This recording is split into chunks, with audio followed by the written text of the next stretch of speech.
Mia, long treated as the invisible and exploited daughter, reaches her breaking point during a birthday dinner where her father publicly humiliates her and demands she continue financially supporting her spoiled sister, Chloe. After years of manipulation, theft, and emotional abuse, Mia finally fights back, cutting off the money, confronting her father legally, reclaiming her power, and walking away. When the family collapses without her, they beg for her return, but Mia chooses freedom. A story of liberation from toxic family roles. The house looked peaceful from the outside, glowing with warm lights that spilled across the garden, but Mia knew better. In her family, peace never lived long. It only visited, hovered politely, then ran when voices rose. She stepped through the doorway, rehearsing a silent promise. Tonight is for Mom. No matter what happens, let Mom have one gentle memory. Diane met her at the entrance wearing a soft blue dress she hadn't taken out in years. She looked lighter tonight, as if she had borrowed a different version of herself for her birthday. "You made it," Diane whispered, relief softening her smile. Mia kissed her cheek. "I wouldn't miss your day." The dining room shimmered under yellow light. Candles flickered, glasses glowed, and cousins leaned over plates whispering. Aunts exchanged gossip. The atmosphere carried the illusion of harmony, thin, fragile, easily shattered. And then Chloe spoke. "Mia," she said with her flawless half-smile, "you look tired." "Long day." It sounded caring, but the undertone was unmistakable. "You always arrive a little less than me." Before Mia could respond, Thomas boomed from the head of the table. "There she is. Finally decided to join us." Mia swallowed. "For Mom," she reminded herself. She sat in the only empty seat beside Chloe, of course. The table felt colder on this side. Dinner began. Diane's laughter floated like music. For a moment, Mia let herself believe this night might survive without disaster. Then Thomas cleared his throat. Every fork paused. "Since we're all gathered," he said, puffing his chest, "I want to acknowledge someone who's been working incredibly hard." Chloe straightened, ready to receive her crown. "Chloe is excelling," Thomas continued proudly. "Top of her class. Working part-time. Making us proud every day." Chloe lowered her eyes modestly, though her smile betrayed her. Mia nodded politely, pressing her nails into her palm. "And I want," Thomas added, his voice tightening, "for this family to continue supporting her." "That includes you, Mia." The candlelight flickered, shadows stretching across his stern face. Diane's smile faltered. Chloe waited, perfectly still. In that moment, Mia felt the room tilt, not suddenly, but like a fault line beginning to shift under the earth. She knew the night was about to break.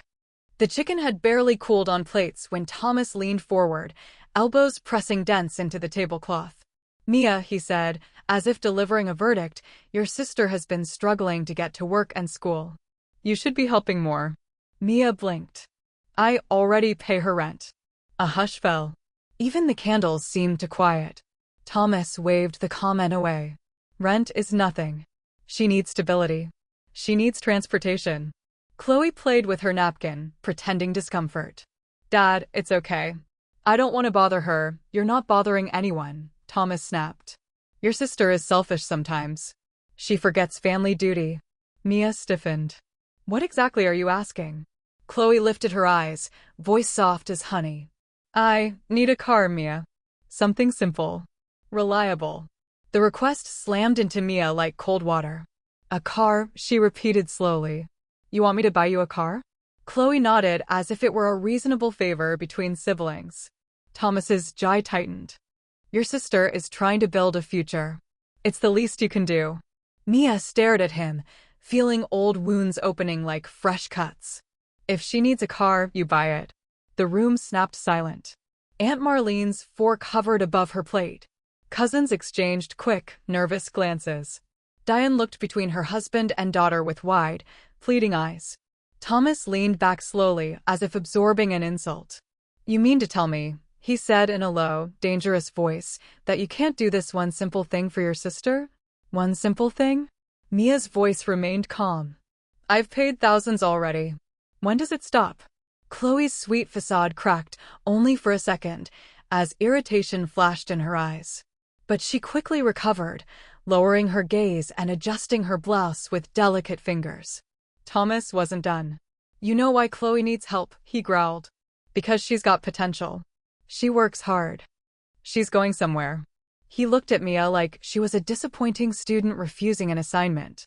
"You," he added, "have always been average." The word rolled off his tongue like poison. Diane gasped. A few cousins shifted, wishing they could disappear. Mia exhaled slowly. Years of swallowed hurt, dismissed accomplishments, unpaid debts, and forced responsibilities churned in her chest. Thomas wasn't finished. "Chloe," he declared, "is better than you. Always has been.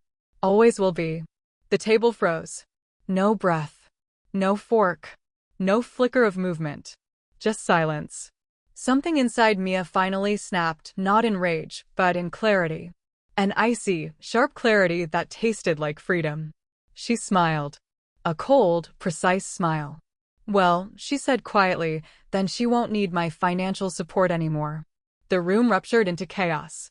The crash of Thomas's chair scraping the floor cut through the air like metal against bone. "Get out." His voice wasn't loud, it was violent, a quake ripping through the room. Diane jumped up. "Thomas, please stop, get her out of my house." Thomas roared, pointing at Mia as though she were an intruder who'd wandered into the wrong family. But Mia stood unmoved. Her pulse slowed. Her mind sharpened. This time, she would not run. "For the record," Mia said coolly, "I didn't ruin anything tonight." "You did." Chloe stared at her plate, guilt flickering briefly across her expression before she smothered it. Thomas opened his mouth to yell again, but Mia turned away before he could. She walked upstairs, each step a separation, a cut, a liberation. Inside her old room, still painted the color she chose at 12, Mia sat on the bed and exhaled. Her hands trembled, but her resolve solidified. Enough was enough. She opened her banking app. There it was, the joint account Thomas insisted they maintain for emergencies. Over the years, Mia had poured her income into it, rent for Chloe, groceries, phone bills. She scrolled. Cash withdrawals. Unapproved transfers. Not just Chloe's name, Thomas's. Her own father had siphoned thousands from her. The betrayal hit like a physical blow. Cold. Surgical. Unforgivable.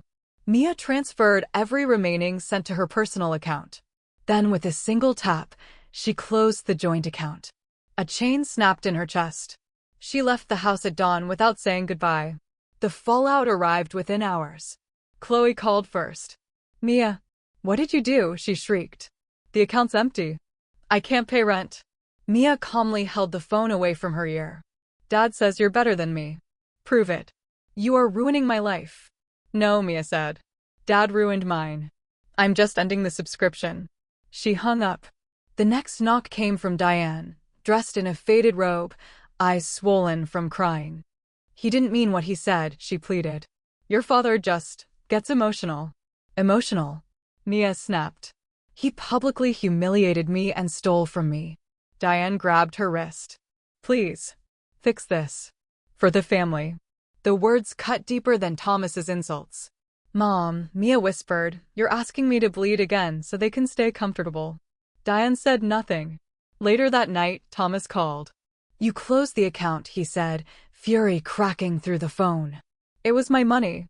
You've left your sister homeless. She's better than me, remember? She'll survive." Click. Silence. 2 days later, Mia returned to grab a few boxes from her parents' garage. She froze at the driveway. Her old car, her first purchase, her pride sat with the "for sale" sign taped to the windshield. Her heartbeat turned to ice. It wasn't an accident. It was retaliation. Mia stormed inside. "Where is he?" she demanded. Diane flinched, nearly dropping a plate. "Mia, please, don't start. Where is he?" Diane wrung her hands. "He thought you didn't need the car anymore. You haven't driven it in years." "It's mine," Mia snapped. "It's not his to touch." She walked out, ripped the sign from the windshield, started the engine, and drove away. The old motor rattled, but Mia smiled for the first time in days. Victory wasn't always loud. Sometimes it was the hum of an engine you refused to let them take. Her phone vibrated. Thomas. She answered. You better put that car back, he barked. You can't sell what doesn't belong to you, she shot back. You left it at my house. That makes it mine. No. That makes you delusional. Silence. Then you're done in this family. Good, Mia whispered. Now let's see how you manage Chloe without my money. She hung up. That night, she dug deeper into the account's transaction history. Years of financial abuse stared back at her. Thousands gone. When she finally looked up from the numbers, she wasn't angry anymore. She was hollow, numb, focused. The next day, she came home from work to find her apartment ransacked. Clothes torn from drawers. Laptop gone. TV missing. Watches stolen. No forced entry. Her breath caught. Only 2 people had keys. Her hands trembled as she dialed Thomas. He answered with unsettling calm. What now? My apartment was robbed. Well, he said casually, Chloe needed help. You stole from me. You'd understand if you weren't so selfish. Mia's voice dropped to a whisper. You just made a mistake, Dad. She hung up. Everything inside her snapped into a new shape, a weapon. The lawyer sat across from her, scanning the stack of evidence Mia had brought. This, the attorney said slowly, is clear financial theft. Along with property theft. You can press charges. Mia waited for guilt to hit her. It never came. What happens if I threaten legal action instead? He will fold. Someone like him always folds. For the first time, Mia felt the ground shift in her favor. That night, she called Thomas and hit record. He answered with irritation. What do you want now? I spoke to a lawyer, Mia said calmly. Return everything you stole. Or I file charges. What charges? He scoffed. The ones you admitted to on the phone the other night. Silence. Then the sound of Thomas swallowing. You'd put your own father in jail? Yes, Mia said. If that's what it takes to stop you. His voice cracked not from fear, but from losing control. Fine. I'll get the money. 3 days later, Mia's account lit up. Every dollar. Every cent. No apology. No explanation. Just a desperate attempt to avoid consequences. And yet, it didn't feel like victory. It felt like closure. Diane didn't call. Chloe didn't either. The silence that followed was a kind she had never known, quiet, clean, undemanding. Mia breathed easier. She sold her apartment, moved to another state, and rented a small, quiet place. The air smelled different there, lighter, safer. She slept without fear for the first time in years. No frantic knocks. No guilt-ridden calls. No responsibilities that belonged to someone else. Just Mia. Just peace. Months folded into each other like soft pages of a new book. Mia built a life, slowly, carefully. Morning coffee on her balcony. Emails from her new job. Weekends spent reading or driving through scenic roads with the windows down. Freedom wasn't loud.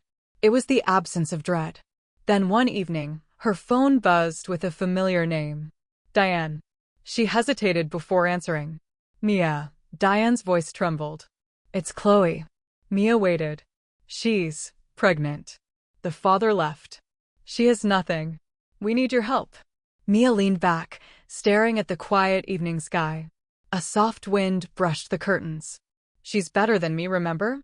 Mia said gently. She'll figure it out. And she ended the call. A week later, an email arrived. From Chloe. Subject, I'm sorry. Mia opened it. Chloe wrote about sleepless nights, panic, fear of raising a child alone. She apologized for the years of entitlement, manipulation, silence. She begged for help. Mia read every word. Then she clicked spam. Not out of cruelty, but because healing sometimes means honoring the doors you've permanently closed.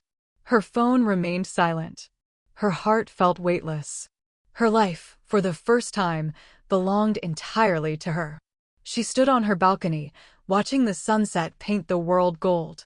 The sky stretched open, wide and forgiving, as if reminding her, you chose yourself. Finally, Mia wrapped her arms around herself, not in grief, but in triumph. She wasn't Mia the wallet. Not Mia the disappointment. Not Mia the invisible daughter. She was Mia, The woman who walked away from a family who loved her only for what she could give. The woman who took her life back. And as the sun dipped below the horizon, she whispered to the quiet world, "I'm free."